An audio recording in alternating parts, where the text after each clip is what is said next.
Yá, ẹ káàárọ̀ o, ẹ káàsán, ẹ káalẹ́ níbikíbi tí gbogbo ọmọ Yorùbá bá wà. Ojú ni mí, mo ń ṣe àìmọ̀ fún olóko. Ṣó yẹ, àmọ́ fún wọn tó bá sọ pé o mọ ẹni tó ń sọ̀rọ̀, gbogbo èèyàn náà kọ́ ló mọ náírà. Ṣó yẹ, gbogbo èèyàn náà kọ́ ló mọ dọ́là. Ìlú tó bá ń gbé owó bẹ́ẹ̀ ni wọ́n máa bá wọn ná. Ẹ̀mí àlórúkọ tèmi, Adébáre ọ̀kan lọ́mọ. Kòwé last man standing. Àwọn olórúkọ tèmi ṣó ti gbọ́. Mo gbé lórílẹ̀‐èdè United States of America, Emir of Washington ní Washington DC. Ní tí mo torí ẹ̀rọ táyé ṣe recording video yìí kò ní pọ̀ púpọ̀ nítorí máànù tí wọ́n pè ní Olalekan Olalekan Olarewaju, because èmi ò lè pè ní lọ́yà. Ó ń pè rẹ̀ ní lọ́yà, but èmi ò lè pè ní lọ́yà. Ìyẹn máànù oníranù yìí. Ó ní òun jẹ́ lọ́yà ní orílẹ̀-èdè Amẹ́ríkà. Ṣùgbọ́n àwọn lọ́yà tèmi mọ̀ lórílẹ̀-èdè Amẹ́ríkà wọn kì í ṣe rándanrandan tí wọ́n ń ṣe lórí social media. Mr. Olalekan, you are Mr. Olalekan, you are not the lawyer. Ṣó yẹ, àwọn lọ́yà tèmi mọ̀ ní orílẹ̀-èdè Amẹ́ríkà táwa ń gbé yìí wọn kì í ṣe wérewère lórí social media bí ó ṣe ń ṣe wérewère yìí. Tí ò bá rẹ́ni bẹ́ẹ̀ sòótọ́ ọ̀rọ̀, ṣó yẹ, tí ó bá yẹ pé lóòótọ́ ló lọ sí law school, tí lọ́yà ò bá gbé ẹ̀ tètè padà sí Èkó, ọmọ kò tè lọ join àwọn tó ń ṣe shoemaker bí àwọn tó ń wá iṣẹ́ kan ṣe Nàìjíríà. Ó tó lè máa ṣe wérewère l'Amẹ́ríkà kó ní pé lọ́yà ni ẹ́. Àwọn lọ́yà ò kì í ṣe wérewère tó ń ṣe yìí. Now, ó ti máa ń ṣe wérewère ẹ tipẹ́, mo dẹ̀ ti máa ń gba ẹni wọ́n ní tipẹ́tipẹ́, ṣùgbọ́n mo rí pé ó fẹ́ prove stubborn. Ṣó yẹ, ó fẹ́ máa prove stubborn. Ṣó wá dé fídíò tó ṣe nípa ọ̀rọ̀ MC Olúọmọ yẹn mo torí ẹ̀ wá o. Ṣó yẹ, mo gbọ́ àwọn ọ̀rọ̀ kan tó sọ nípa ọ̀rọ̀ Alhaji Musiliudeen Ayinde Akínsànyà MC Olúọmọ. Lè wò pé kí ló kàn mí bẹ́ẹ̀, ẹ̀gbọ́n tèmi lẹ́ MC Olúọmọ. Ó dẹ̀ tún jẹ́ ọ̀gá mi, fámìlì tèmi ni. Ó dẹ̀ lè máa wá sọ wóróworó nípa fámìlì tèmi náà jẹ́ ìnẹnu tí mo jẹ́ speaker lórí social media yìí kí n má da ẹ lóhùn. Tí n bá dá ẹ lóhùn gan-an ẹ̀ṣẹ̀ ni. So that ó sọ àwọn ọ̀rọ̀ yẹn ni mo sáré wá kó padà sí ẹ lẹ́nu. Mo dẹ̀ fẹ́ mọ bó ṣe tó l'Amẹ́ríkà yìí, tó wá pé lọ́yà ni ẹ lóòótọ́, mo fẹ́ mọ capacity ẹ l'Amẹ́ríkà yìí. Ṣó yẹ, Amẹ́ríkà làwa ń gbé, Washington lèmi ń gbé, lọ bèrè mi, lọ gọ́gù mi wá mẹ́ni tó ń bẹ́ẹ̀ sọ̀rọ̀. Wọ́n gan wa ní òun mẹ́ni tó ń jẹ́ Emir, àbójá wèrè ni, òun mẹ́ni tó ń jẹ́ Kòwé. Last man standing ló ń bẹ́ẹ̀ sọ̀rọ̀, ọmọ ṣẹ́ MC Olúọmọ ló ń bẹ́ẹ̀ sọ̀rọ̀. Ọmọ MC Olúọmọ ló ń bẹ́ẹ̀ sọ̀rọ̀ nígbà kan tó sọ sí MC Olúọmọ mo torí ẹ̀ wá. Mo gbọ́ àwọn ọ̀rọ̀ kan, ó sọ pé máìkì máa kó tiẹ̀, ẹ máa gbọ́ lẹ́nu wèrè ara ẹ̀ fún ara ẹ̀ kí n máa wá kó sí ẹlẹ́nu padà lẹ́sẹ̀kẹsẹ̀. Ẹ kọ́kọ́ gbọ́, bismillah, ẹ gbọ́ o. But MC Olúọmọ, I have an advice for you. Yes. I know that you are an American citizen. Confirm. Okay. I know that you are an American citizen. And I'm saying it authoritatively now. Don't come to America. Ṣó rí pé ó gbádùn? No. Ṣó rí pé ó gbádùn Olalekan? Ṣó rí pé ó gbádùn pé nǹkan ń ṣe orí ẹ? No, jẹ́ kí n respect ẹ. Ẹ sà, ṣé pé ẹ gbádùn? Ṣé pé ẹ gbádùn nǹkan ṣe orí yín? Ẹ gbọ́. You say it, don't come to America. Ẹ sà, bàbá yín ló ní Amẹ́ríkà ni. Bàbá yín, ṣé bàbá ẹ? No, let me say, bàbá ẹ̀ gan ló ní Amẹ́ríkà ni. Wọ́n ní kí wọ́n máa wá sí Amẹ́ríkà. Ó yá wèrè gan o. Ó gbádùn o. Kí wọ́n máa wá sí Amẹ́ríkà nítorí kí ni? Ẹ wá gbọ́ nítorí nǹkan tó ní kó máa wá sí Amẹ́ríkà o. Ẹ máa gbọ́ wèrè lọ. Sọ̀rọ̀ sókè wèrè. MC Olúọmọ, don't come to America. Why? Okay. Why? If you come to America, what will happen to you? You won't like it. Obi. Ó mọ tí mo fẹ́ sọ fún ẹ. Onítẹ̀mú sí bá wá sí Amẹ́ríkà tó máa rí kò ní láìkẹ́. Ókè, Amẹ́ríkà lèmi ń gbé. Kọ́kọ́ ṣe ohun tó fẹ́ ṣe fẹ́mi sí yẹn, kọ́kọ́ ṣe fẹ́mi l'Amẹ́ríkà. Kọ́kọ́ ṣe fẹ́mi. Ẹnu ẹ ti pọ̀ jù, wórówóró ẹ pọ̀. Tó bá níṣẹ́ lọ wáṣẹ́. Ṣó yẹ, tó bá níṣẹ́ lọ wáṣẹ́, a mọ àwọn lọ́yà gidi. Ní Washington táwa wá yìí, ní Maryland, a mọ àwọn lọ́yà gidi. Àwọn lọ́yà gidi wọn wórówóró lórí social media bí ó ṣe ń wórówóró yìí. Èèyàn ní lọ́yà Sulaiman. Wọ́n náà ló ń lè ní, kò sí bí ìwé ẹ̀ ṣe lè hàǹgì tó, àwọn lè máa gbé jáde fún ẹ. Àbí kó wá ní òmọ tó ń jẹ́ lọ́yà Bákàrè. Àwọn tó parí iṣẹ́ tàwa nìyẹn l'Amẹ́ríkà yìí. Ń dáadáa dẹ̀ ni wọ́n ṣe sáburú. Ṣó yẹ, kò sí bó ṣe lè sọ pé o ti ń bá ìwé ẹ̀ bọ̀ lọ́dún tó ti pẹ́ tó táwọn lè bá bẹ handle ìwé ọwọ́ kan ni. àwọn lọ́ọ̀yà gidi ni ó ní rí wọn lórí social media kan máa wá wóróworó bí wọ́n ṣe ń wóróworó yìí tó bá yẹ pé o bísì tó bá ń gba iṣẹ́ gidi o ò ní máa sórí social media o ò lè rí lọ́ọ̀yà gidi lórí social media o ò lè rí lọ́ọ̀yà gidi lórí social media ẹ máa wá gbọ́rọ̀ wèrè lọ́ọ̀yà sọ̀rọ̀ sókè kí ló ṣẹlẹ̀. Because that citizenship that you owe in America is a privilege, it's not a right. Yes, àánú ni bẹ́ẹ̀nu ṣe sọ̀rọ̀ jáde bá ní kò sọ̀rọ̀ ó yá wèrè ni àbó mẹ́rin tó ń bẹ́ẹ̀ sọ̀rọ̀ tíṣà ló ń bẹ́ẹ̀ sọ̀rọ̀ lọ́wọ́ náà. àánú everybody rí gbà lamẹ́ríkà ṣó yí ẹ Yorùbá ló ń sọ lẹ́nu oṣù ọmọ Amẹ́ríkà ẹni bá dẹ̀ ti rí àánú gbà tó bá ti gbàwé Amẹ́ríkà ó ti gbà náà nìyẹn tó bá ti gbà ó ti gbà náà nìyẹn. àwọn òfin tí ó lè mú wọn gbà padà àwọn òfin ọ̀tọ̀ ni kò ń ṣe wóróworó tí wọ́n sọ pé MC Olúọmọ ṣe nítorí pé èèyàn lead 5 million rally lẹ́kọ̀ọ́ wọ́n ní pé nítorí ẹ̀ pé kó má wá sí Amẹ́ríkà ẹ̀sà ó gbádùn kó má wá sí Amẹ́ríkà torí kíni ṣé wọ́n sọ pé gbogbo 5 million rally tí wọ́n ṣe lẹ́kọ̀ọ́ wọ́n sọ pé èèyàn kan drop ní àbí wọ́n sọ pé èèyàn kan kú ẹ máa gbọ́rọ̀ wèrè lọ.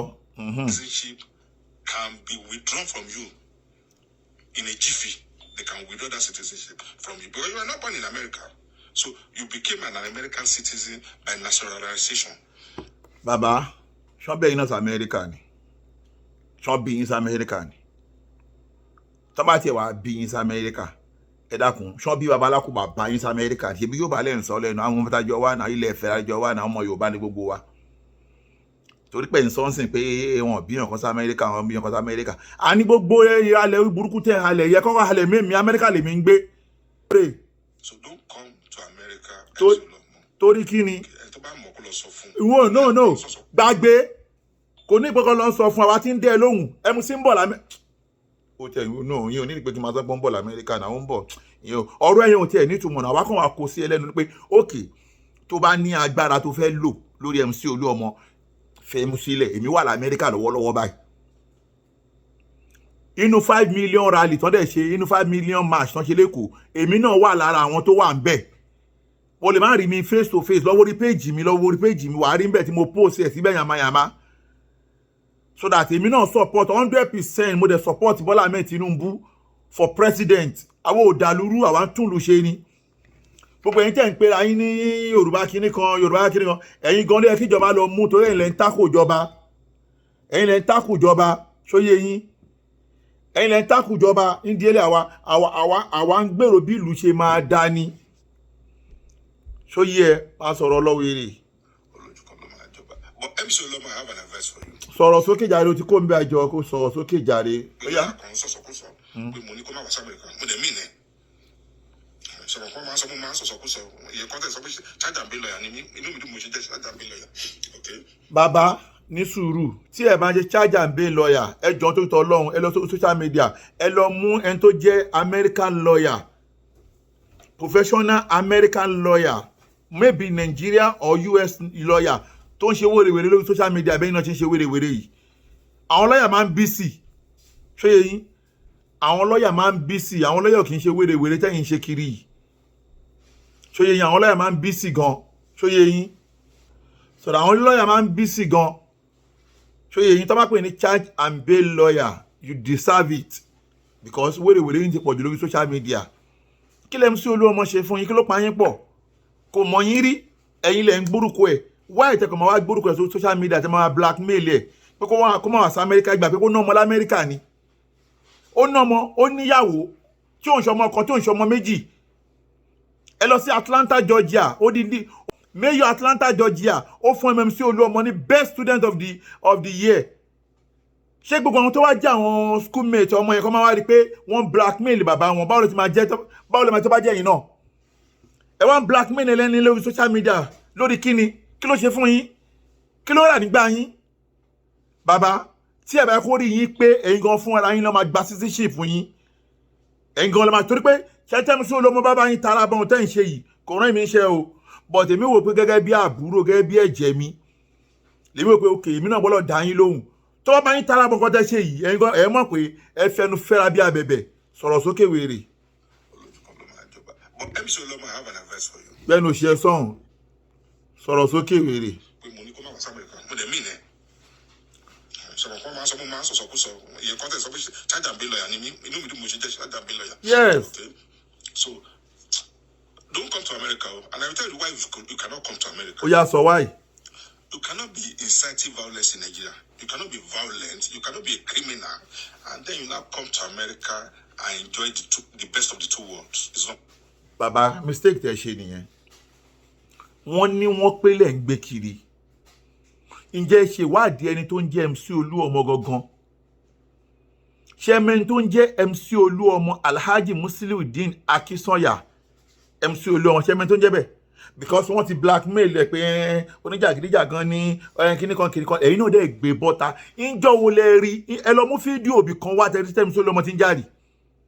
Àbí pé ó bọ́ṣọ láàrin títì ó wá ń ṣe bí wèrè ó ṣe bí arìndìn láàrin títì. Ǹjọ́ wo lẹ rí tí MC Olúọmọ gbáyàn lẹ́sẹ̀ rí? But ẹni tọ́lọ́run bá ṣe láṣíwájú ipò aṣíwájú lẹ máa bá. Ọlọ́run ló ṣe MC láṣíwájú fún gbogbo àwọn boys ní Èkó. Ẹ lè rí MC ẹ wo wàhálà tó ṣẹlẹ̀ lÉkòó nípa àwọn ọmọ onímọ́tò láìpẹ́ yìí. Ẹ wo bẹ́ẹ̀ MC ṣe control ẹ̀ tí ò di wàhálà. Ẹ wá ní pé ó ń dá violence wo ló dálẹ̀ ẹ sọ fún mi. Èèyàn control 5 million people ní rally pẹ̀lú àwọn boys wọn ò dẹ̀ gúnra wọn bára wọn jà. Ó yẹ kẹ́ mọ̀ pé Ọlọ́run ló wà lẹ́yìn onítọ̀hún. Ẹ yẹ kẹ́ mọ̀ pé Ọlọ́run ló wà lẹ́yìn onítọ̀hún. Ẹ wá ń sọ pé kò lè jẹ́ citizen of America kó máa wá jẹ́ ẹ dákun ẹ lọ mú ẹ̀rí ọ̀rọ̀ tẹ́yìn ẹgbọ́n tó sọ.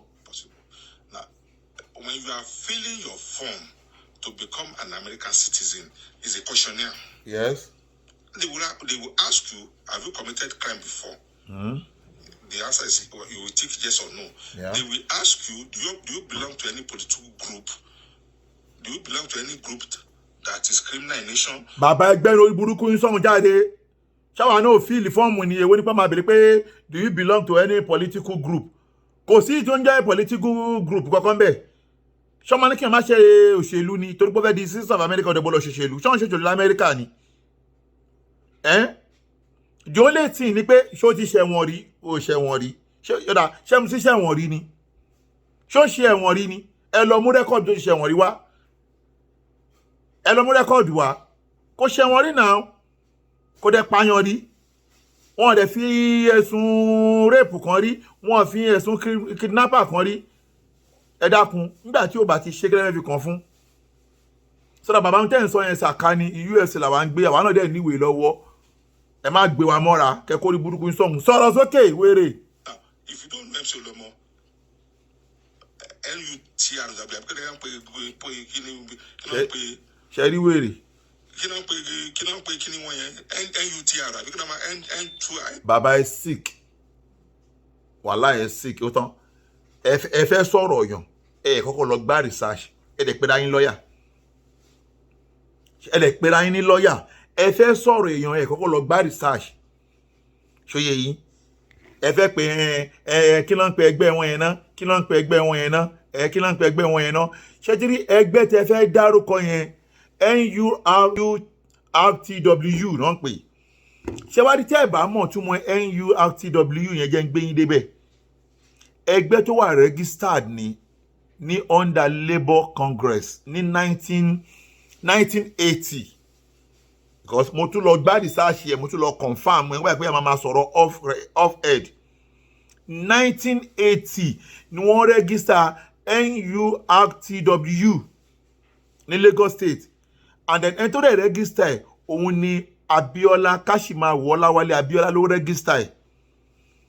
Ẹgbẹ́ tó wà under Labour Congress ni. So that Ọlọ́run wá dẹ̀ bá ṣe bẹ́ẹ̀ náà ṣe lọ léèwé tẹ́ lọ kàwé tẹ́ lọ ka lọ bẹ́ẹ̀ lòun náà ṣe jókòó ti iṣẹ́ mọ́tò láti lẹ́mu ṣe jókòó ti iṣẹ́ mọ́tò láti lẹ̀. Bí èèyàn bá dẹ̀ ń ṣiṣẹ́ èèyàn máa graduate ní tọ́lọ́run wá bá ẹmu ṣiṣẹ́ lẹ́nìí táwọn náà bá wá graduate táwa di chairman fún gbogbo tó ń jẹ́ Lagos State kí ni ìbànújẹ́ yín sà? Tí kádàrá iṣẹ́ tí yóò bá gbé yín tẹ́yìn ò bá dọ̀gá lẹ́nu iṣẹ́ yín ẹ dákun ṣóhun ló ṣe yín ni? Ṣé MC Olúọmọ ló ṣe yín ni? Tẹ wá ń wí wóró and then now orúkọ ti wá yí padà kò ń ṣe NUTW mọ́ ó ti di park and garage under Lagos state government lẹ́mísí ọlọ́mọ tí ń ṣe báyìí.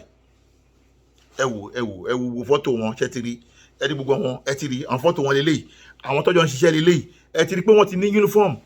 Ó ti di park and garage under Lagos state government iṣẹ́ ìjọba lẹ́mísí Olúọmọ ń ṣe. ṣóyè yín bàbá ẹni sùúrù jàre kẹgbẹ́nu òṣì sàn jàre bá ní kẹ sọ̀rọ̀ àbójá wèrè ní bá ní kò sọ̀rọ̀ kó gbẹ́nu òṣì ẹ sàn gbẹ́nu sàn. Iṣẹ́ ìjọba lẹ́mísí Olúọmọ ń ṣe so that gbogbo pé ọmọ ọ̀ta kíníkan ẹ gbàgbé ẹnu ìṣòro ń fẹ́ kẹ́ lọ mọ kíníkan dájú pé ẹ̀yin tẹ́ ẹ̀ súnmọ́ MC Olúọmọ lẹ́ ń pè lọ́mọ ọ̀ta àwa súnmọ́ MC Olúọmọ dáadáa gẹ́gẹ́ bí mo sọ́rí jàre bàbá tó bí MC Olúọmọ àti bàbá ti wá wọ́n jọ kọ́lé fẹ́ àwọn olóṣòdì ni àwa jọ súnmọ́ra dáadáa ẹ lè rí níbi pé bóyá pààyàn rí wàláì èmi ò rí bí tẹ́ MC Olúọmọ ti pààyàn rí láyé èmi àwọn èèyàn tẹ́lẹ̀ súnmọ́ MC Olúọmọ náà mọ̀ pé MC Olúọmọ pààyàn kan ṣe oníjàgídíjàgan bọ́rọ̀ bá fẹ́ di wàhálà ó máa ṣẹ́tù ẹ̀ ni ẹ wo gbogbo wàhálà tó ṣẹlẹ̀ láàrin MC Olúọmọ Kúnlé Poli Istijaba gbogbo wọn MC Olúọmọ dẹ̀ paná gbogbo ọ̀rọ̀ yẹn kí lẹ fẹ́ kó ṣe kí lẹ tún fẹ́ nítorí pé wá ti jẹ́ olóṣèlú nsìn wọ́n kàpé fún Bọ́lá Ahmed Tinubu báwọn ti ń kàpé Bọ́lá Ahmed Tinubu ó ti wá di pé kẹ máa forúkọ burúkú kẹ máa pè é lórúkọ burúkú àwọn ò ní gbà o sọ̀rọ̀ lọ bàbá. lọ́bìnrin lọ́wọ́ gọ́gù òun mo ti tú fún ẹ yẹn. ṣé ń gbọ́ ẹgbọ́n tó sọ ó ní it's a criminal organization bàbá tó ń sọ̀rọ̀ lílé yìí o fídíò ẹ̀ mọ̀ ń play yìí o ṣe ti rí. ó ní it's a criminal organization bàbá ṣe ẹ ní ẹ̀rí lọ́wọ́ pé criminal organization ni because you are not the lawyer tó bá pé lọ́ọ̀yà ní òní máa sọ̀rọ̀ báyìí ó ti careless tó kàn sọ̀rọ̀ anyhow bẹ́ẹ̀ náà mo rí fídíò kan tó ṣe fún pásítọ̀ Adébóyè àwọn pastors bẹ̀rẹ̀ sí sọ̀rọ̀ wọn ní ohun tí ò ní ẹ̀rí lọ́wọ́ lókè àwa kò sí ẹ̀rí kò sọ̀rọ̀ làwa tí ò bá ti ní ẹ̀rí ọ̀rọ̀ má sọ ó ní it's a criminal organization kí ni evidence yẹ NURTW ní Lagos State ó wà registered under Labour Congress ní 1980 Abiola ló register ẹ̀ kí ni problem ẹ̀ and then ìtọ́jà ń ṣe lọ́wọ́lọ́wọ́ ń sìn park and garage Lagos State ló ní kí ni problem ẹ̀ bàbá it's better kó jáde kó ṣàtúnṣe wà jẹ́ bẹ́ẹ̀ wo MC Olúọmọ bá change game yẹn mọ́ ẹ lọ́wọ́ wà á rí pé penalty tó máa san ọlọ́njẹ́ kó bọ́m̀bẹ̀ lamẹ́ríkà yìí ẹ máa gbọ́dọ̀ wèrè lọ. sọ fún mi jọ NUTR àbí kí ló ń pè kí ni tọ́ máa gbèrò máa ń belong here so you are a prominent member in NUTR àbí so then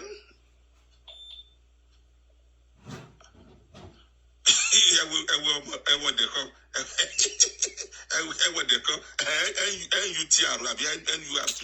you see baba wo bóyá ń ṣe ẹlẹ́yà ìwọ tó pé rẹ ní lọ́ọ̀yà ìwọ odindi lọ́ọ̀yà o fẹ́ pé NUTRW o dẹ̀ pé tì o dẹ̀ kọ́ lọ gbá research lórí ẹ̀ a ti gbọ́ pé àwa tẹ́ pé burúkú láwọn báyàwó lọ́ọ̀yà dókítà wa ṣe nǹkan kan ṣùgbọ́n ó tẹ́ wa lọ́rùn gbèsè ayé wa tẹ́ wa lọ́rùn jù ẹ̀yin lọ́ọ̀yà àti dókítà mi lọ ó tẹ́ wa lọ́rùn o kọ́kọ́ lọ gbá research o dẹ̀ wíwòrò wòrò lórí social media o dẹ̀ pé ní lọ́ọ̀yà ó dojú ti àwọn American lawyer gbogbo ó dojú ti gbogbo American lawyer sọ̀rọ̀ sókè wèrè jàre mi fi bẹ́ẹ̀ lásìkò. Number 2, I will make America to find out how you became a citizen. Because there are 2 ways to become a citizen in America. Baba, ẹ gbọ́ lọ. Either by marriage or through asylum. So I'm going to make America to investigate how you became a citizen in America. Okay, I'm going to Baba, ọ̀gbẹ́ni burúkú sàn jáde má dára láàmú. Ṣó yẹ, má wùlẹ̀ náà investigate mo di já ìtàn. Ṣó yẹ, kò MC Olúọmọ kò ṣe asylum. Kò dẹ̀ ń ṣe kò ṣe àdúró kò ṣe nǹkan kan. MC Olúọmọ ní ìyàwó. Ṣó yẹ, ní Amẹ́ríkà, ó dẹ̀ ní ọmọ ní Amẹ́ríkà, ó dẹ̀ tún ní property ní Amẹ́ríkà. Ṣùgbọ́n kò pẹ̀lú mẹ́tẹ̀ẹ̀ta yẹn automatically èèyàn náà lè di citizen of America gẹ́gẹ́ bí èmi náà mo ṣe ní ìyàwó mo ní ọmọ, mo dẹ̀ ní property l'Amẹ́ríkà, so that tó bá wádìí MC Olúọmọ kó fẹ́ ṣe MC Olúọmọ láburú, máì tí ṣe MC Olúọmọ kọ́kọ́ ṣe tèmi. Tó má pé lóòótọ́ o nẹ́nu, tó má pé lóòótọ́ o nẹ́nu l'Amẹ́ríkà, kọ́kọ́ ṣe tèmi. Tí ó bá ṣe pé ẹnu lásán ló ní, ẹnu lásán ló ní, ò ní nǹkan kan, o kì í ṣe kódà máì kí n sọ pé o ṣe original lawyer. Sọ̀rọ̀ lọ, sọ̀rọ̀. USCIS to investigate how you became a citizen in America. There are two ways you can become a citizen in America. It's either by marriage. If you marry an American citizen, you become a citizen. Okay? Or you claim asylum. Or you're a refugee. Let me add the third. Gbẹ́nu sọ́hùn, mo ti sọ fún ẹ, àbọ̀ ṣe asylum, ọ̀n ṣe refugee. Torógun ò lè kó Nàìjíríà, kò dẹ̀ parọ́ pé ọ̀dọ̀ wa parọ́ l'Amẹ́ríkà pé nǹkan kan ṣe àwọn. Ṣòye, so that wọ́n wá sí Amẹ́ríkà, wọ́n ní ìyàwó l'Amẹ́ríkà, wọ́n dẹ̀ ní ọmọ l'Amẹ́ríkà, tọmọ wọn dẹ̀ ṣe dáadáa l'Amẹ́ríkà. Wò kódà lọ gọ́gù ẹ̀, ọmọ wọn ní ó gba best student ní Atlanta, Georgia ní year 2019. Bí i 2019 or 2020, ọmọ wọn ló gba best student. Ṣòye, lọ gọ́gù ẹ̀. Ọjọ́ tí wọ́n ti ń gbé l'Amẹ́ríkà, ọmọ ẹ̀ wo ló gba best student rí? Ọmọ ẹ̀ wo ló, àwọn tẹ̀yìn ń pè lọ́mọ ọ̀tá pé wọ́n mọ̀wé wọn kàwé yìí, àwọn làwọn ọmọ wọn ń ṣe dáadáa l'Amẹ́ríkà. Àdúgbò tiwa náà ń sìn, mí ní gbogbo Amẹ́ríkà o, ní community tiwa náà, ọmọ tèmi náà gba best student in mathematics l'Amẹ́ríkà, best student in mathematics l'Amẹ́ríkà. Àdèmọ́dé tí ọmọ tó gba best student in English l'Amẹ́ríkà. Pẹ̀lú bí mi ò ṣe gbéyìnbó yìí, pẹ̀lú bí mi ò ṣe mọ kankan yìí, àwọn ọmọ mi gba best student l'Amẹ́ríkà. Alhamdulillahi Rabbil Alamin. Bàbá, ẹ̀fọ́ ọmọ yín wọ́n wà. Sọ̀rọ̀ sókè, ó pònú. There are three ways you can become an American citizen, either by marriage, asylum, or you are a refugee. So, I will incite, not even incite, I'm going to write to USCIS to find out how you acquire your citizenship. Is it by marriage? Is it by asylum? Is it by as a refugee? Bàbá gbẹ́rọ burúkú ẹ sọ́hun, mo ti gbé ẹ dé bẹ́ẹ̀ nìyẹn. MC Olúọmọ ṣe asylum, MC Olúọmọ ṣe refugee l'Amẹ́ríkà. MC Olúọmọ ní ìyàwó, wọ́n dẹ̀ ní ọmọ tó ń kàwé l'Amẹ́ríkà, wọ́n dẹ̀ ní property. Ṣùgbọ́n tó bá ní nǹkan kan tó fẹ́ ṣe, NCI àbí èjì rẹ̀, pé wọ́n sí èmi náà, pé wọ́n sí èmi náà, pé wọ́n sí mi, orí ẹ̀ ti dàrú, pé wọ́n sí mi. Olórí bú má ṣàǹfààní yìí. Sọ̀rọ̀ sókè. Those are the three things they are going to consider. And then we want to know whether you do what is called marriage of convenience. If it is by marriage of convenience, take it to the bank, you will lose your citizenship. If you become an American citizen by virtue of marriage of convenience, you will lose your citizenship. Consular. Consular. American consular.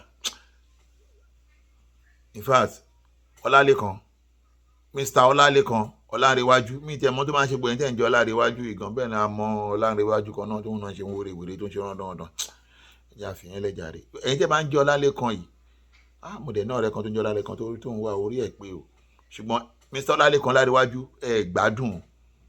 Ṣẹ́yìn ní consular l'Amẹ́ríkà ni. Ṣẹ́yìn lẹ fún MC Olúọmọ ní citizenship, kẹ́ máa ní kẹ́ fẹ́ gbà padà lọ́wọ́ MC Olúọmọ. Bàbá ẹ sick. Ìbéèrè tẹ́kàn béèrè mo kàn wá dá yín lóhùn ni pé MC Olúọmọ ṣe asylum, MC Olúọmọ dẹ̀ ṣe refugee, MC Olúọmọ ní ìyàwó tó dẹ̀ ní ọmọ l'Amẹ́ríkà tó dẹ̀ ṣe dáadáa. Sọ̀rọ̀ sókè. Apart from that, if you're a criminal, you are involved in criminal activities back in your own country, you are going to lose your citizenship. America does not promote violence, and America will not allow a citizen to be violent. So, if by virtue of you being an American citizen and you're always promoting violence in Nigeria, you have lost your status as a citizen. Baba, ṣùgbọ́n ẹ ti dàrú. Violence wo MC Olúọmọ promote in Nigeria? Jọlọmú violence MC Olúọmọ promote wa. Èèyàn lead more than 5 million people fún rally láti campaign fún incoming president Aṣíwájú Bọ́lá Ahmed Tinubu kò dẹ̀ sí ẹ̀dá Ọlọ́run kan báyìí tó kú, ẹnìkan ò drop, ẹnìkan ò fi, kò sí aburú kan tó ṣẹlẹ̀, ó dẹ̀ sọ pé ẹni yẹn ń promote violence lọ́nà wo? Mr. Olalekan, in fact mo ṣe gbà pé you sick, ẹ sick ní upper level. Tí o máa kẹ́ bóyá ẹ sick ní ẹ̀ẹ́dì máa wá wòrò wọ́nran ẹ̀dẹ̀ pẹ̀lú ayé lọ́ọ̀yà. Ẹ lọ mú lọ́ọ̀yà wa l'Amẹ́ríkà yìí tó ń ṣe wérewère tẹ́yìn ṣe yìí, ó túmọ̀ sí wípé kékeré ló ti ń bá yín lọ. Mo dẹ̀ ṣúọ̀ pé àtọ̀rẹ́ àti ìyàwó àti fámílì wọ́n ti ń pè yín sáàkíyèsí ti pẹ́ pé wérewère ẹ̀yà tí ẹ̀ débi kan jọ kan. Wọ́n ló máa tì ẹ́ dé, jókòó dẹ̀ ti ń tì ẹ́ lọ sí yóò ti ń tì ẹ́ lọ sẹ́nu bá bu àyà báyìí. Amẹ́ríkà làjọ ń gbé o, mo fẹ́ kó do worst ẹ̀, mo fẹ́ kó ṣe worst ẹ̀. Ṣe worst ẹ̀ tó má pé ọmọ ọkọ ni ẹ́, kò ṣe worst ẹ̀. Tó gbogbo tó ń sọ fún MC Olé ọmọ ìdẹ́ lóhùn, wọn lè bí babalákùbà bá ẹ̀dá kò ní ká MC Olé ọmọ wọ Amẹ́ríkà. Gbogbo tó ń sọ yẹn ọ̀rọ̀ ẹnu lásán ni. Àní mi wà l'Amẹ́ríkà ní kan gba citizenship tèmi l'Amẹ́ríkà. Orí ẹ ti dàrú, èrè ń ṣe ẹ́, ò gbádùn. Wo mo kàn fi léyìí, mo kàn fi ṣe kìlọ̀ fún ẹni. Because mo ti gbé aṣọ ara mi lọ́wọ́lọ́wọ́ báyìí sí, mo wà lórí ìrìn àjò, fẹ́ gbé ìrìn àjò sí ni mo ṣe ṣe ń fífúyẹ́ fún ẹ. Tó bá tún ti bí ẹ̀dá, tó máa bí babalákùbà bá ẹ̀dá, tó wá sọ nǹkan tó bá mọ̀ nípa MC Olé ọmọ. Wo lọ bèèrè lọ́wọ́ Bísóyè ní UK nígbà tá a tara bọ̀ pẹ̀lú ẹ̀, ó padà wá bẹ̀bẹ̀, ta lélẹ̀, kí lélẹ̀, ta lélẹ̀, ó padà wá bẹ̀bẹ̀, ó dàbọ̀.